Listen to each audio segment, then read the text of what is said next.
Alright, looks like this is it, Allura called out to the group, having double-checked the map. Well, more specifically, this tunnel is the start of the old town. We just need to find the old metro and hope the tunnels are clear, or even better, have a still working tram, otherwise we're going mountain climbing. We should be careful, Chio warned. I sense a negative astral aura around this place. Even without your powers, this ghost town feels creepy, Jack admitted, remembering how many post-apocalyptic and survival horror video games he had played that looked exactly like this, and a perfect spot for an ambush, or a lair for something nasty. What even happened to this place? Seems like a good spot for a settlement, so surely some people would have tried rebuilding it. There are uncountable hidden places on the station that have been lost or undiscovered for millennia, Allura quietly replied, keeping alert with her wand out. In fact, there are rumors of lost towns or civilizations being rediscovered every so often. Even though this place is a station, it is many billion times the size of many homeworlds.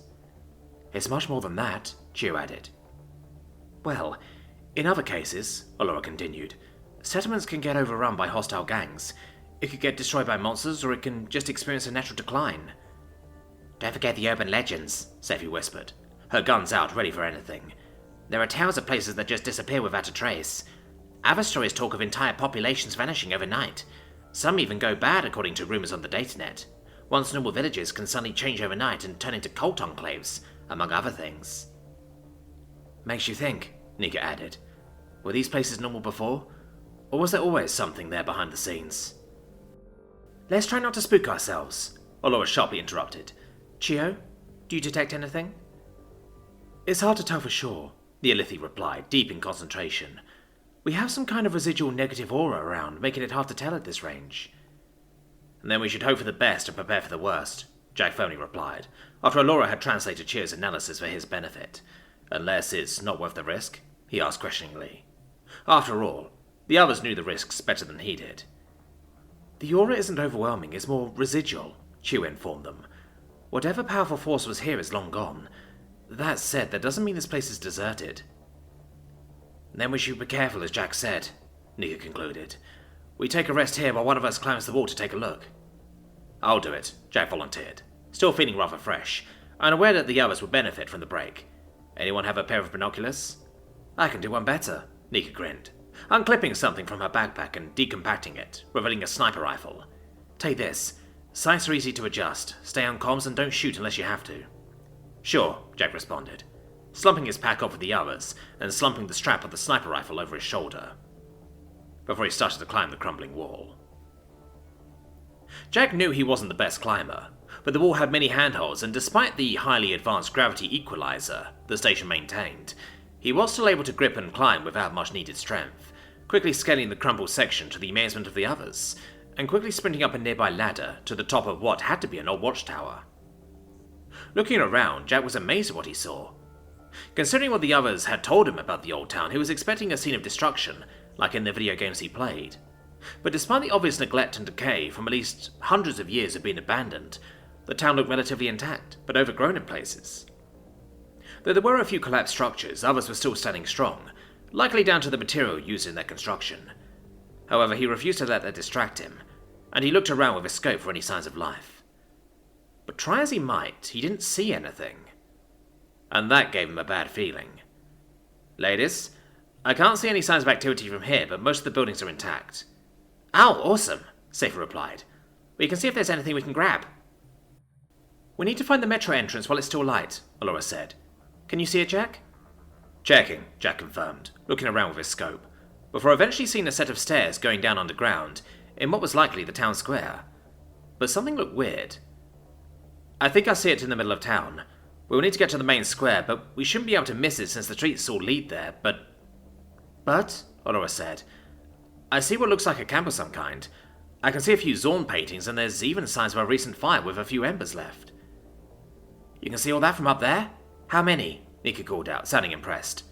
None, Jack replied uneasily. There's no Zorn there at all. Are you sure? Allura called back. It isn't like Zorn to not have guards.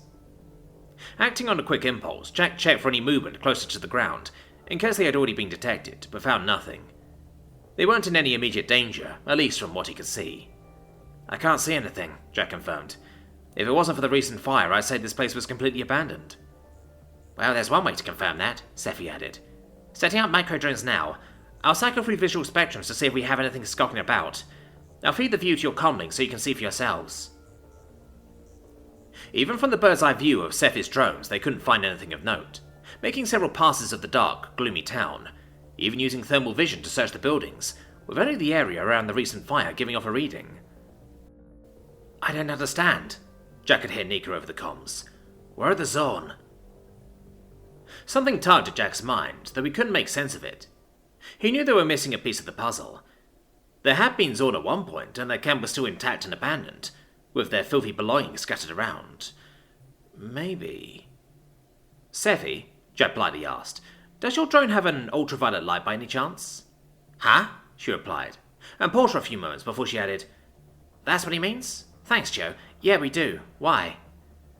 Could you shine it around the camp? Jack asked, and checked the feed as it confirmed his hunch. Great thinking, Jack, Allura complimented. Those are bloodstains, all right. But still no bodies, Nika warned. So a pack of undead or a monster of some kind ate them up. Unfettered undead are less likely, Allura added. More likely a monster of some kind.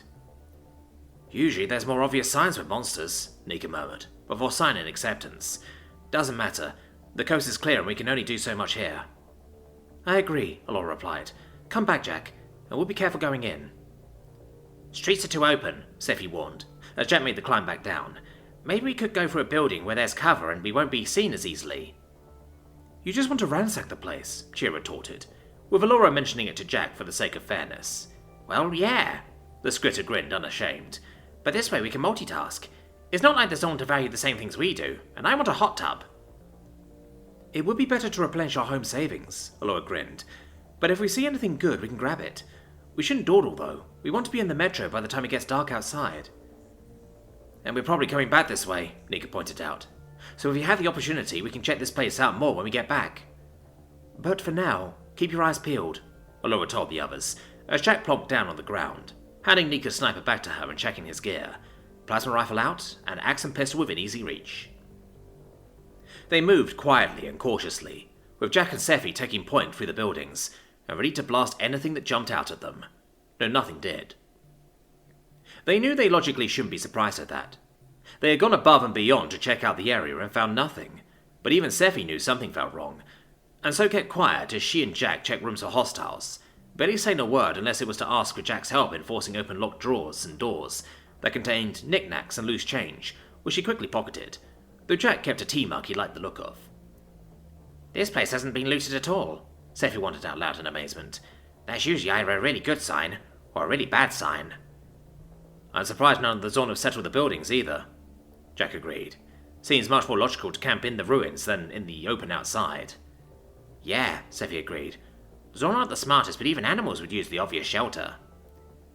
Then I think the less time we spend here the better, Jack muttered, and Sephi nodded in agreement as she swiped an old comlink off a nearby table. Jack knew his paranoia may very well be unfounded, and that the place just so happened to be abandoned, but that was a far more preferable outcome compared to being caught off guard by something bad that called this place its lair. He knew they were missing something else here, but what was it? Chio, are you able to sense anything? Jack asked Chio, just to confirm, but the Ilithi just gave back an apologetic shrug. The negative aura around this place is making it difficult and throwing me off, Chio called back. It's highly unusual. A dark aura like this would usually indicate an undead hotspot, but we've established that it's completely deserted. Maybe the undead just got up and moved, Sephi suggested. Maybe, Allura allowed. Regardless, we could be dealing with hostiles around here. If we were, they surely would have attacked by now, Nika argued, unconvinced. No screwing around from here on out. We stealth our way to the metro entrance and be ready to engage any hostiles. Will do. Jack and I will stay on point, Sephi replied. They made their way forward as silently as they could, but no matter how hard he looked, Jack couldn't see any sign of the unknown observer. I will cast a displacement field around us in case there's a sniper, Chio spoke up, as they made it to the edge of the main square next to the camp. Thanks, Chio, Sephi grinned, despite the situation. Does anyone else find it weird there's no obvious collateral damage here? If a monster attacked a bunch of Zorn, you'd think there'd be more signs of a fight. Instead, we just have bloodstains. And it looks like it hasn't fully dried, Allura agreed. Less than 12 hours old, I'd say, based on how long I heard it usually takes for Zorn blood to dry. We're covered, Chio alerted the group. Let's focus on ourselves rather than the Zorn. You're right. Move quickly and get into cover on the other side. Allura nodded to the group. On my mark. 3, 2, 1, now! They dashed out towards the other side of the town square, Jack easily outpacing the others and leaping into cover behind some rubble, and aimed his rifle to cover the rest at a moment's notice. But no attack came. Well, that was anticlimactic, Nika joked. Maybe there really isn't anything. At least this is good practice for you, Jack. Perhaps there is something here that we've missed, she reasoned, typing away once she got into cover next to Jack. Or something that might come back at any time. Well, we should assume the worst, Allura sternly replied. You two stay here with Jack and cover us, while Sephi and I check the station and see if we have a path in. Understood. Keep us updated on comms. Both Allura and Sephi acknowledged Chio's instruction, and quickly made their way down the escalator, where after a few moments Allura called back. Entrance is shut, but it has minimal power. Sephi thinks she can jack in and get it open. It'll take a little while to open, so just stay alert for now. Sure, Jack replied, checking the sights on his rifle. They stayed like that for a few minutes, keeping their chatter and banter to a minimum. Though they hadn't probably encountered anything, they were alert for anything. This place was just too spooky and too quiet for there to be nothing. Have we heard anything about the third guy coming after me? Jack finally broke the unbearable silence, needing to fill it with something. What do you mean? Nika whispered back, confused. There's a fuckload of people coming after you. There's the Red Legion, there's the Crips and the Bloods, there's a bunch of people in our school. Okay, well I wasn't talking about them. Jack snorted in laughter despite himself. The 3 hunters you said declared for me. Zal hands down, and the Redeemer's even more of an idiot than him. Which one was the last one again? A former Nekton priest, right? Dubaku, Chio added, though of course Jack couldn't hear her. Just a former initiate that claims to have visions, nothing notable. Yeah, Nikki grinned. Some crackpot doomsayer of a dead god just as nuts as...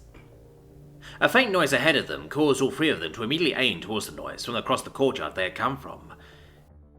It was a faint shuffling sound of rubble shifting in the background, though in the silence of the ghost town, it may as well have been a gunshot.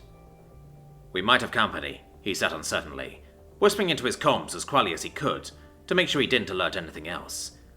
What did you see? Allura asked, alert. Nothing yet, but I swear we heard movement. Sephi's still jacked in. She says not much longer. Understood. We'll hold it off, Nika replied, before taking stock of the situation. Chio, what are we dealing with? Hard to tell, but I think it's only one life sign. Oh, you've got to be kidding me, Chio replied, eyes wide as a familiar-looking shape padded across the courtyard towards them. The dog, panting excitedly, and wagging both his tails and spotting the 3. Same one as before? Jack questioned Chio, who confirmed it with a nod. Allura, we've been followed. Nika grinned as she called back into the comms. The creature from before came to say hi again. Don't tell Sephi. A little late for that, the tired-sounded Sephi replied. Sorry it took so long. Tech is ancient and far more complicated than it needs to be, but the door's open. Well done, Sephi, Nika called out. Gotta get rid of our stalker first and we'll be down. Don't be mean to it, Allura chastised. Why is it following us?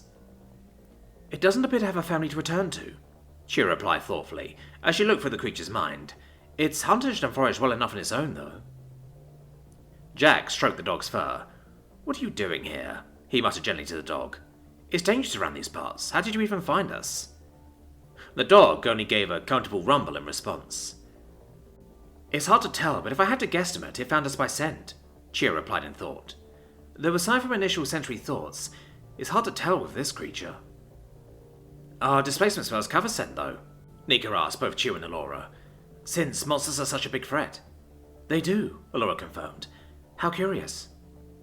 Well, we definitely can't let him follow us into the tunnel, Nika reluctantly confirmed, giving the dog a scratch behind the ears. Far too dangerous for him. She nodded to Chio, who quickly planted a suggestion in his mind to run free and avoid the city. Zorn and the clowns for good measure. The dog looked sadly at them for a moment, dipping his head before running off away from them. Ah, Sephi pouted. I hope it'll be alright. It will be, Allura replied, a little sad. Guess this place wasn't completely deserted after all, but we should make some distance now while we can. These tunnels should lead us straight to a small abandoned outpost on the other side of the mountains, and the coordinates for the Oracle says it should be close by. Let's go as far as we can and we'll make camp. The entrance to the station was dank, dark and foreboding. The plan had been to get underground before the local night cycle and continue on with torches as far as they could, but actually being here gave them all chills. Most of the old equipment was completely out of power, with only a few old ticket machines being barely lit up as they forced their way past, and with the exception of a few side rooms that they quickly scattered out, the station was tiny, with just the platforms, a short connecting bridge, and the old railways taking up most of the space. One end of the tunnel was completely blocked off with rubble and old barricades, but to their tentative relief, the tunnel they needed to go down was relatively clear. "I guess it was too much to hope there'd be a working train for me to drive," Seffi grinned, as the group hopped off the platform and started tentatively walking down the tunnel, with Jack leading the way. "Well, maybe there'll be one further up," Allura giggled. "If you can actually get it to work, then nobody here's going to object to that." "Hope so," Seffi replied distractedly, before noticing something. "Chio, what's wrong? You tired?" "Something's very wrong here," the Elithid replied in a panic.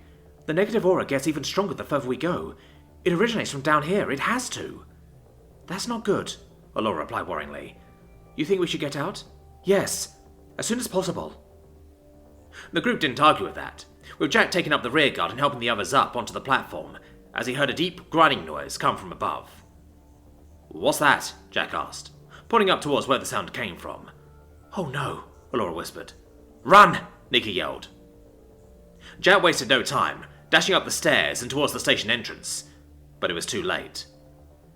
As he turned the corner and sprinted down the corridor, the light from outside was slowly engulfed by the closing door, until it was swallowed whole by the now shut station entrance. They were trapped. "I should be the one to lead this war party," Zal snarled. The 3-meter-tall reptile stomped in aggression at the center of the large group of Red Legion supporters, scumbags and hired guns, as his cheap beer spilled down his tarnished yellow scales. "The human is in my class, and I demand vengeance for what he did to us. Master Cole demands his death." "Who led a team of 7 of the best fighters in your year aspiring to join the Red Legion?" Kraut the Conqueror snarled, the Cyberwolf stalking around the circle. "And you lost against him and Nika Phalos despite your superior numbers. You will not be the one to lead this band. Your vengeance will come under my command. I am your senior, and Glenfarnex has been my prey long before Jack Frost arrived." "Only to fail," Zal jeered back. "How many times has her magic forced you back? How many of us will your folly take down with you?" "Look here! Look, listen!" a third voice yelled. One of the hired guards that had attached themselves to the group spoke up. "I'm the one hunting this guy, and I'm going to be the one to kick his ass, real talk!" The obese form of the Redeemer waddled into the center of the ring to make his case to lead the group.